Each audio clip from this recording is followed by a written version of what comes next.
Welcome to the SmartTechCheck Podcast, hosted by Mark Vina, your home for candid, insightful, and provocative conversations about the smart home automation, security, smartphones, PC and console gaming, and much more.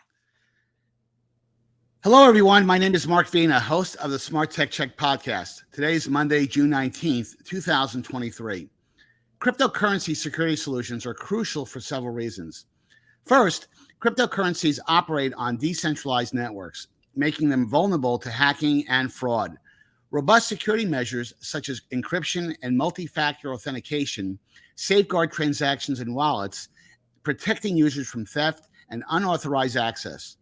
Secondly, with the increasing popularity of cryptocurrencies, hackers target individuals and exchanges to exploit vulnerabilities. Implementing strong security solutions ensures the integrity of the ecosystem, building trust among users and promoting wider adoption. Overall, cryptocurrency security solutions are essential for safeguarding digital assets and maintaining a secure financial landscape. To discuss one company's compelling and innovative approach to cryptocurrency security, I'm pleased to introduce Brittany Mier Teran, Head of Business Development at Harpie. Brittany, welcome to the podcast. Thanks for having me here, Mark. It's great to be here. Well, this is going to be a great podcast. As we were talking before we went to a live position, so recording this, one of the things that's intriguing to me about cryptocurrencies is really the number of mainstream people who really don't get it. They understand it's important. They understand that they probably should have a cryptocurrency asset in their day-to-day capabilities for a whole bunch of different reasons. But it got kind of a bit of a bad rap because of that whole SBF debacle, which was really not about the cryptocurrency itself. That was a kind of a sideshow, and it still is a sideshow. But nevertheless, I think there was some collateral damage there. But you're a great person to have on this podcast because I want to talk about your company's solutions. But I also want to go, before we get into that, let's talk a little bit about your background. So let me bring up a slide here that will help with that. And I'll turn the podcast over to you for a couple minutes. Awesome. So you mentioned it before when we were talking. My background is actually in consumer tech and smart home. A lot of people don't know that actually started with a childhood side career of building custom computers for pro gamers. So I've always had this sort of like nerdy hacker side on the back end. Let me just stop you right there. We can talk after the call, but I was the head of marketing at Alienware years ago. So I'm sure you've dealt with, Alienware was kind of the king of. Oh my God, PC Mag magazine was filled with ads. Oh yeah, and then they got acquired by Dell, and that's a different story. That's a different podcast. But anyway, back to you. That's an intriguing part of your background. Yeah, absolutely. So that I was always like a hardware kinesthetic person. So it's funny. I went off to computer science school, and I was like, I'm not interested in this. This is all coding. And through a crazy path, I ended up back in smart home. Which is really kinesthetic, right? When we're building homes and running wire, we're really just building a giant PC rig, in my head at least. And that's why I was so passionate about it and got so into it as really my first career. And when I was last in CE, I was working at Somfy in North America. So on the side, I was still cultivating this passion for tech. I always really like knowing what's at the edge of tech. And I saw blockchain expanding a lot. I had friends from Boulder that had, been in blockchain since the beginning. They were early Bitcoiners. They were in it and always trying to convince me, but I'm a very skeptical human. I'm a New Yorker. I'm a woman. I tend to be risk adverse. So I sort of stayed at arm's length, and, COVID came, everyone had a little bit more time on their hands. And I started to dig into, something I always found really interesting. And by way of that, I found out that one of the best ways I could learn was by participating at a hackathon. So I entered to go compete with a team at an ETH Global Hackathon, which is an Ethereum Foundation hackathon. And really, I thought that when you go to a hackathon, you're going to go be breaking things. So I actually bought a laptop that I was like, I can't use my work laptop for this. Like I might break something. So I showed up with my fresh and shiny laptop, and I was really excited to find out that we weren't going to be breaking things. We're actually going to be building things. So hackathons are innovation spaces. A hacker is somebody that uses the tools available to them to get to a solution. So that can be a black hat solution where they're trying to take something from you, or, restrict your access to something, or white hat where they're using the tools to undo that. Yes. Or innovation hacking, which is where you use tools and technology available to build things that just don't exist yet and solve problems that are experienced out in the real world, or in software. So through that, and a couple of hackathon wins and a really wonderful onboarding experience, I ended up meeting the founders of Harpie, and I was really excited to join their team. I was a student out of Duke that had a really successful project and got funded, and was looking to pursue that further. That's fascinating. And by the way, there are many, many white hat hackers that are employed by big Fortune 1000 companies, HP being one of them. I do some work with HP, and they pay them lots of money to understand the way a hacker thinks. I think that's first and foremost, but to help undo and prevent some of the mischief. Well, mischief is actually a very kind word, but some of the damage that they do. So you're obviously got a good background for this role. Let's go into Harpie itself, though. So, who is Harpie? Not many people have heard about it. And why was the company created? So Harpie is a suite of security tools, and it was created to solve a problem at a hackathon. So in the crypto space, as you mentioned, it's sort of ripe for malicious activity. There's a lot of new people using crypto. The technology changes every day, so you can be very vulnerable. And our founder, Daniel Chong, and his brother, Noah, were at ETH Denver and wanted to solve that problem. So they created a solution. It's called Harpie today. And now it's actually a full suite of solutions because we've been able to iterate on that. So with Harpie, there's three main things that we do for consumers. So we have an address scanner. So that means when you're working with blockchain, so there's some basic assumptions here that there's an understanding of blockchain and what a wallet is. But when you are signing transactions from a wallet, you can be very vulnerable because you're just clicking buttons. And a lot of times the only information being shown to you is like a line of code, or, Yes. It could even be like hexadecimal numbers. And there's not a lot there. So you can be tricked very easily into signing a transaction that might not even look like it does anything bad right away. Like it might seem mundane, and then all of a sudden over months, you're slowly being drained. So there's a lot of these problems. So an address scanner will allow you to type in an address of a smart contract, which is something on the blockchain that you're interacting with. That's what you're signing, is the smart contract. Right. So you can scan that address and see if it's been involved in malicious activity, if it's adjacent to malicious activity, and just sort of give you a general health check with some additional information. That's something we also offer. It's free to consumers, so anybody can go on there and use that tooling. And then we also make it available to enterprises that want to build that in. So if part of their programming, they want to check any smart contracts are malicious before they interact with it, they can automatically do that through an API. So another thing we built, we're really proud of, is two-factor auth for your wallet. This is something we're really familiar with in, our banking and our credit card transactions. You're swiping your card, something looks fishy, you get a text or an email. In the meantime, that transaction is declined, it won't go through. So we built the same thing for your crypto wallet, which means that you That's can fabulous. actually, you can accept a transaction, but if you're using the Harpie RPC layer, you'll actually get an email before that transaction is able to complete. And unless you click the button in that email, the transaction will hang. It will not complete. And it's another layer of protection that you're able to set up so that you're not vulnerable when you're interacting with crypto. Because it's not just like new users that get affected. We see CTOs getting their wallets drained. It's not uncommon. And then this is what we really came to market with. It was our flagship product, and something we're really proud of because we've saved millions. But it's loss prevention. So this is something. And I want you to spend a couple of minutes on this because this is a big deal. This is not a trivial protection layer. So yeah, let's go into some detail on that. Yeah, so this is something you'd set up ahead of time. So it is preventative.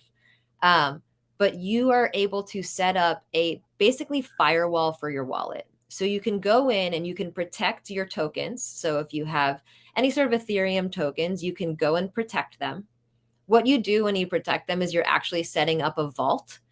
And if your asset. So whether it's tokens or NFTs, like cryptocurrency tokens or NFTs, if it's trying to leave your wallet and it is not on a predetermined list of addresses that you've okayed, so your spouse's wallet, your partner wallet, a hardware wallet, if it's not on those ones that you've already predetermined, we can actually front run that transaction, which means that we use hacker technology, which previously hackers were doing something called paying higher gas fees to get your transaction before you can actually put it on the blockchain.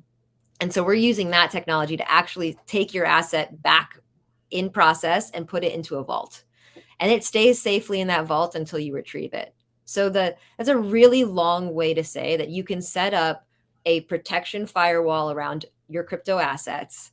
And if someone tries to steal them and they're successful, so they are in the process of stealing your assets, it's as if they are in your house holding, your diamond rings or whatever it is, and they are stealing your assets. We can actually stop them in process and then put it in a safe place.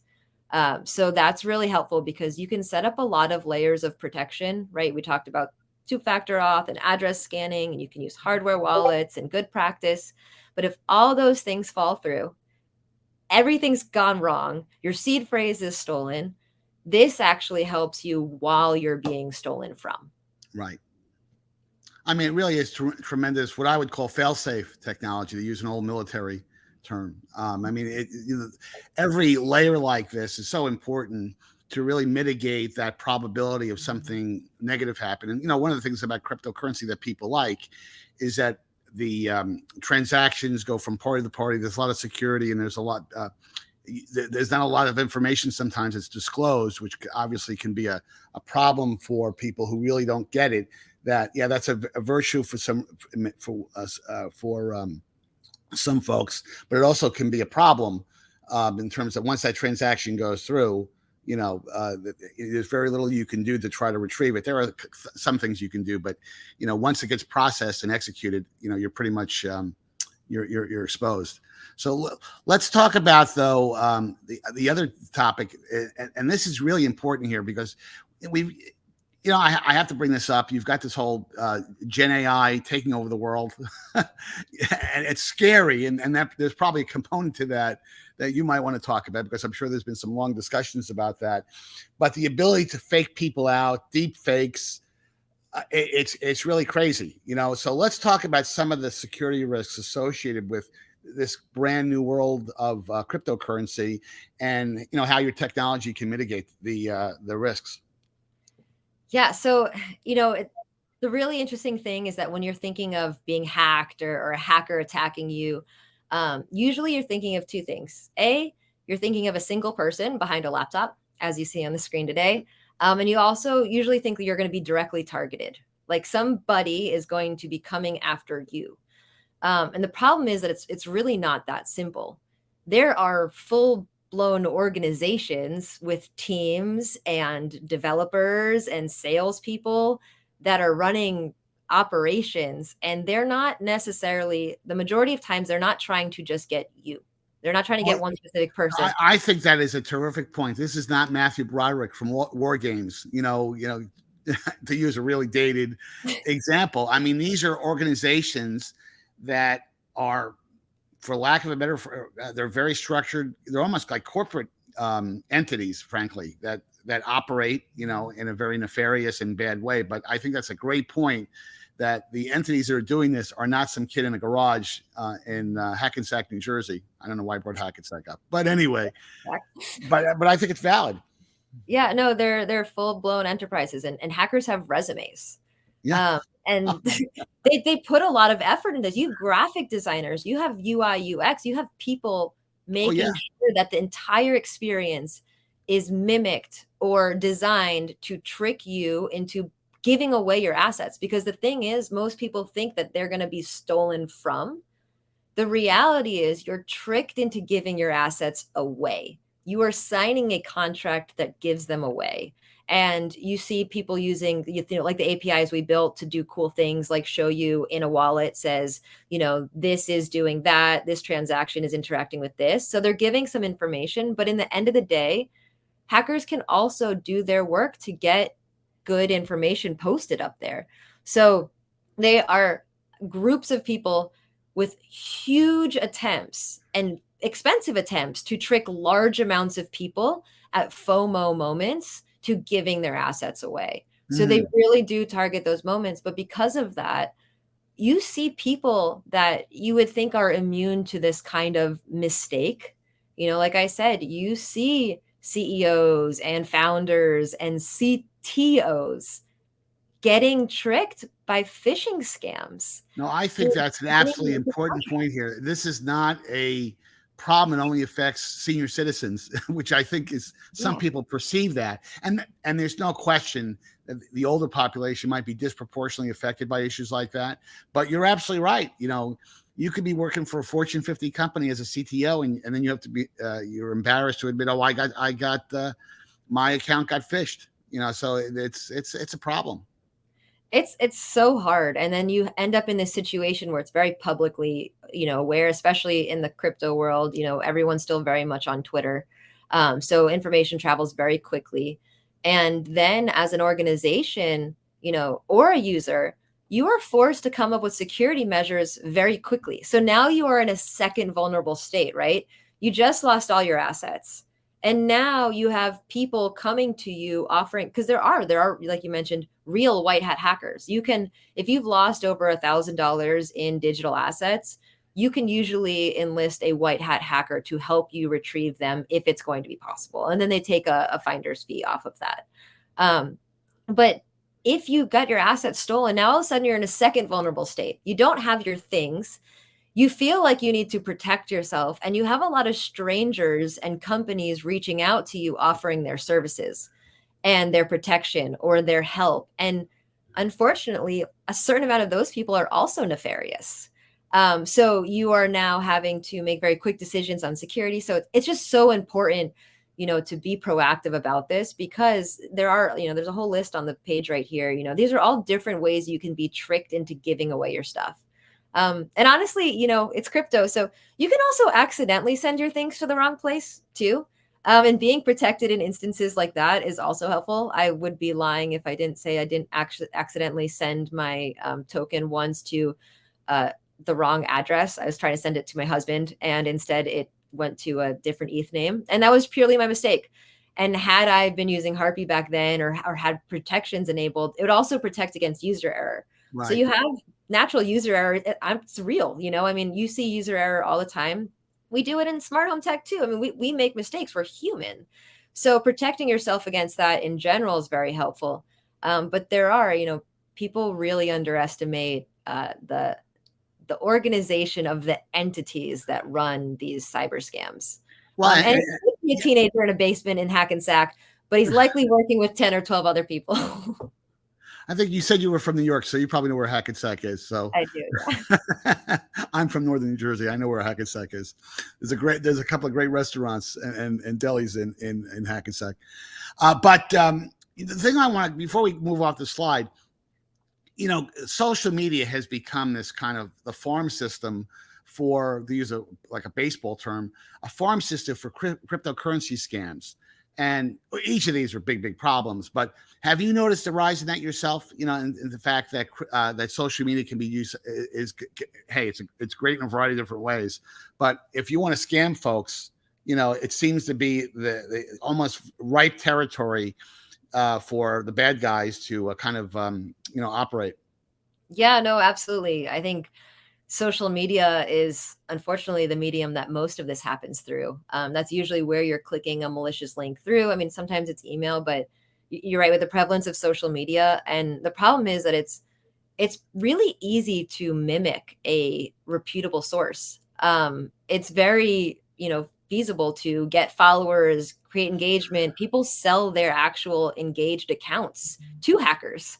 So they'll create an account, farm engagement on just, GMs and hellos and, how's the day, and have a real account with followers, and then sell it off to somebody. And they may not know that that's a hacker. They may just be happy to get cash in on their account. Other times you have, especially in crypto, so much of the onboarding happens through social media. Whether that's, used to be Clubhouse, and then, people are starting to use Instagram, but majority for us, it's Twitter. And a lot of it is Twitter Spaces. Now you see some of that on LinkedIn as well. But some of these people that are really excited to be sharing information may or may not be qualified to fully vet all of the tools that they're sharing. So you have sold accounts, you have like intentionally malicious accounts that bought followers or engagement, but then also you have this like accidental, I am an influencer that started, my story from 0 to 60. People followed along with me. So now I have this megaphone and this voice and I can talk to people. And they're also getting inundated with offers and opportunities. And, actually you brought up FTX. I'm not the biggest Tay Swift fan. Like I like her and everything, but I have a lot of respect for her because she actually turned down a marketing deal from FTX. She was the only person that asked questions back about how safe it was and what the legislation was behind it. So, Right. Most people don't do that, or the agencies working behind them don't do that. And they may be accidentally passing you along to something directly nefarious or something that points you. It can just be such a mess. And, what I talk a lot about is triangulation. Even me here as like somebody with a tech background and somebody that is an active person in crypto security, you can't take anything I say for granted. You should always triangulate it. You should always be able to find 2 other points of reference on information.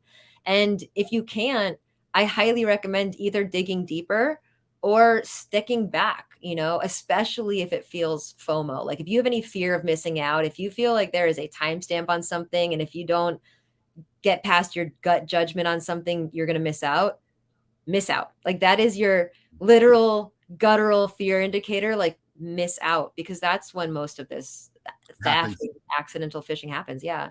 Yeah, it's absolutely true. And by the way, before we hit this next point that I want to jump into, if people had asked more questions about Theranos, a lot of bad stuff would have been avoided. But that's a different podcast too.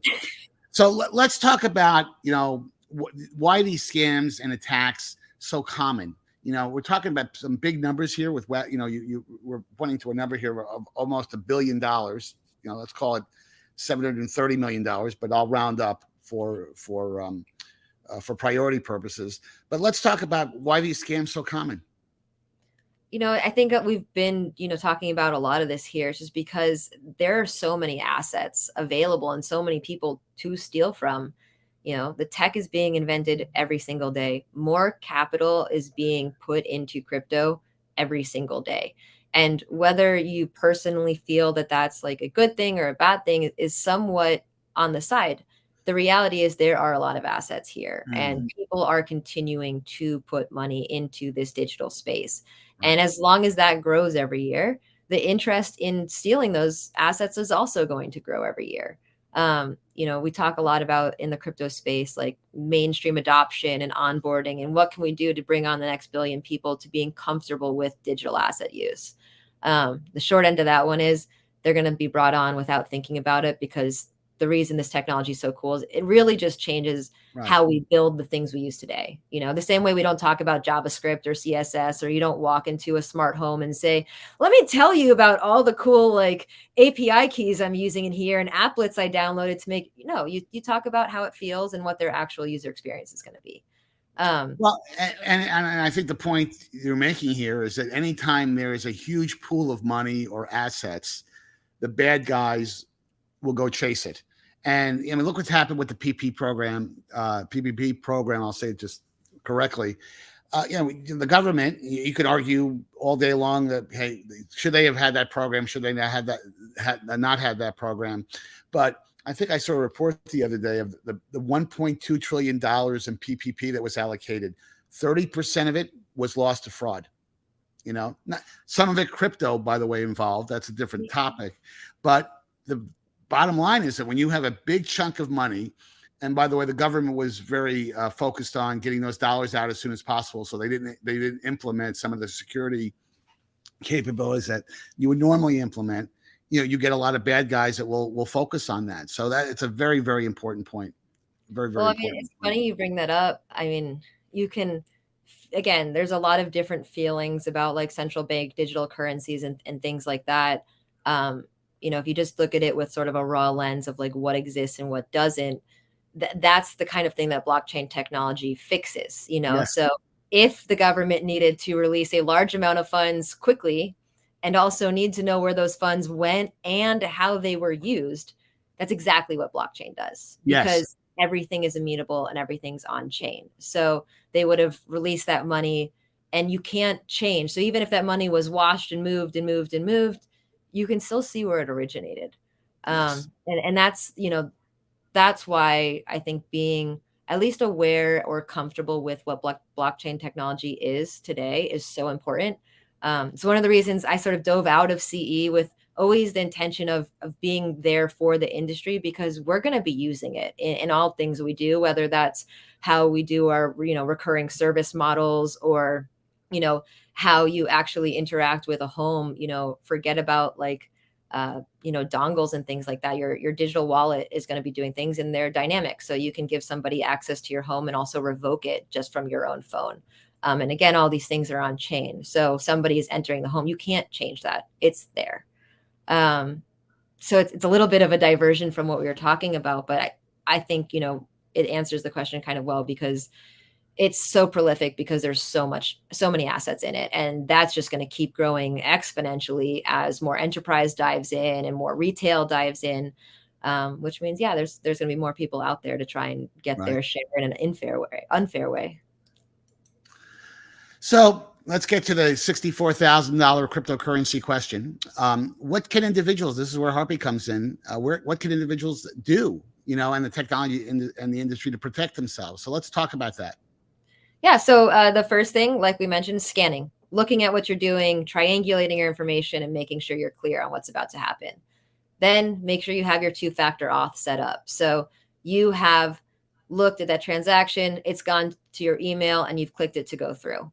And then, of course, having that sort of Harpie protection in the background. All else fails, we see what's going on, we front run your assets and get it back to you. So sort of a 3-step process of triangulating, two-factor auth, and then backup protection in case all goes wrong. Just a real quick question: the onboarding process for this, could you provide some color in how quickly, when they utilize your solution, does it take very long to get to implement the capability? No. So for address scanning, you don't have to do anything at all. You just show up to our website, paste the contract in, we'll give you the information. You don't need an account or anything like that. Two-factor auth, you are going to go onto our website. You're going to connect your Ethereum wallet. You're going to add our RPC layer. It's very easy. It's not very easy. It's a very complicated process, but we make it as simple as possible. Right. We walk you through in very simple steps, not too many words on a page or anything like that. You set up your two-factor auth, and then same thing for Harpie. You're going to connect your wallet. On that one, you're going to set an approval transaction for the token collection you want to protect. That does require some gas. So you need a little bit of ETH in your wallet in order to protect those tokens. But that's how you'd set that up. Right. So this is probably more of a forward-looking question, but what should companies be thinking about here? As we kind of drill down toward the end of the podcast, what's your thoughts on that in terms of the way companies should kind of look at this problem? And again, the smart home piece, I think, is an important part of this. So let's tie those two things together. I think we could do an entire podcast on just this slide, honestly.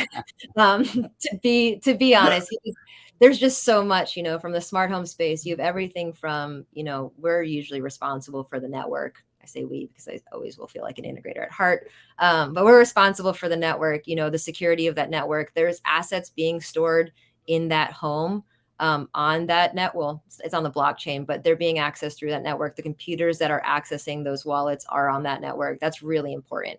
Then you have other things like the actual physical storage of hardware wallets. People build this, especially, high net worth individuals. If they are not custodying their digital assets elsewhere, it means they have it in a safe somewhere in their home. So that's another thing that to be interested or aware of. On another side, we do a lot with like TVs, right? And digital art screening. NFTs are going to be a really big part of that asset. So making sure that you understand what an NFT is, why your customers might feel passionate about it, because whether you feel passionate about it or not, these are high value entities that these people own. And they're going to want to feel like, the person that's responsible for their technology is also responsible for that technology too. So that's a lot of pressure right there. And it may be something that's enough for an integrator to just think about and be like, hey, is this something I want to add into my contracts, into my service, things like that. Gaming, there's a whole bunch of other assets that are going in there. So that's just sort of that like surface level. But then a smart home brand, like somebody that's actually building components, there's a lot there. So for your actual integrators, awarding them for education and things like that with what we call a POAP, which is a digital proof of attendance. This is essentially a digital certificate that proves information they know. So letting integrators start to earn these POAPs, these accreditations in a digital manner, will allow them to collect it into one space. So you may say, okay, well, I'm a business owner. That doesn't make any sense. I don't really care. Or, I don't want my tech to be ready to move around to other places and just take all the things that, we're in an open economy. So we need to just be aware that, we're going to get the most out of our employees when we're investing in them. But if you put that aside, any of our employees or techs or company owners that own those POAPs, when they go to an event at like CEDIA or CES, you can very easily say, all right, all of our platinum dealers are allowed. You don't have to worry with event lists. They just come in, they scan their wallet. It has their proof of platinum member. You're having something in your booth, or you want people to set up time to talk. All of that is going to be with digital asset exchange. So there's that aspect of it. And then you go to like, actually automating the house. The person that's holding an NFT in their wallet is going to be the one making a function or experience in a house. So things that we've done in the past, like putting little dongles on backpacks to signify that the kids are home and, alert the homeowner or turn on a certain thing on a TV or whatever it is, those things are actually likely to use dynamic NFTs. So like I said, I can go on and on. I think we have a finite amount of time here, but there is so much smart home brands are going to be doing with all sorts of these digital assets and blockchain inevitability. And I agree with all of that. I think the interesting thing that you brought up is the gaming piece, and as gaming becomes much more of a profit center, let's call it, for competitive gaming, which, if you're a professional gamer, as you know, because you've got this background, you can make a nice living, being 14 or 15 and playing all kinds of online games. It's almost really a professional sport in a digital way. Parents bet a pretty penny outfitting that capability of yours too. That's exactly right. And some of these games, having digital assets that you have to protect to enable your competitiveness, without going into a lot of detail, you don't want to lose those assets, because at the end of the day, that makes your gaming experience that much more competitive, from an edge standpoint. So again, I think, we're in a brave new world, and maybe we will do a podcast specific to how this impacts gaming. But what I want to do here, I want to really thank you for your time, Brittany. It's been really great having you on the podcast. For our viewing and listening audience, thanks for making the SmartTechCheck podcast part of your day or commute. Please make sure that you hit the like and subscribe buttons at the end of today's podcast, or use these on-screen QR codes to connect with me. We have a QR code up there for Harpie to find out more information if you'd like, or connect with Brittany. There's her email. Please connect with me and follow me on Twitter at MarkVinaTechGuy. And until next time, have a great week. And Brittany, thanks for participating. Thanks for having me, Mark. It's been great. Thank you.